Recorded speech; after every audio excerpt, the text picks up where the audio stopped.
30-35টা গরু যদি আনি তো হিডিন ভাই যদি লাভের কথা কই, বাকি একটা দুইটা গরু দিয়ে লসের কথা কই, তো এইটা কি ভাই লস হলে আমি লস কইতাম না, কইতাম লাভ হয়? দেখুন এই 7টা গরু আমি বেচছি এখন, 7টা গরু আলহামদুলিল্লাহ আমার 2000-5000 আলহামদুলিল্লাহ লাভ হয়েছে। মানে এই গরুটা দেখেন তো, আমার এই গরুটা 1,86,000 টাকা কিনা 2,80 বেচছি, তো গরু 8,000 টাকা লস হয়েছে। গরু আমরা দিবে, আমি একটা গরুলে বয়ে থাকবো? 41টা গরু তো একটা গরু তো লস যাইতেই পারে। অবশ্যই এই জিনিসটা কেন বুঝান না আপনারা এখন? আর ভালো মানুষের পিছনে খারাপ বালা না করলে তো ভালো হন যায় না। কইছে বাপ মাই কইছে, যদি দেখো ভালো মানুষের পিছনে যদি লোক পিছনে না লাগে, দুশ্মন না থাকলে তুমি হুঁশিয়ার থাকতে পারবা না। ভালো মানুষের পিছনে দুশ্মন থাকবা, হুঁশিয়ার থাকবা তুমি। একটা কি ভাই এতলা গরু থেকে কিছু গরু লস বেশি, কিছু গরু সালানকে বেশি, কিছু গরু লাভে বেশি। ভাই লাভ লস না হলে তো ব্যবসা হালাল নাই।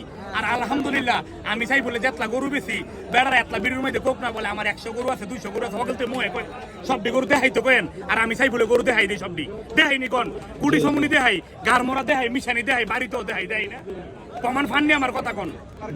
আমার কথা ক্লিয়ার আছে যে 30-40টা গরু আইয়ে বেশি, আমি চাই বলে সপ্তাহে লাই দিলে ভাই। তাহলে এই সপ্তাহ কেমন গেছে আপনার বলেন তো? ক্লিয়ার শেষ আলহামদুলিল্লাহ, ভালো, অনেক ভালো আল্লাহ দিলে, অনেক ভালো আছে, অনেক ভালো আল্লাহ দিলে।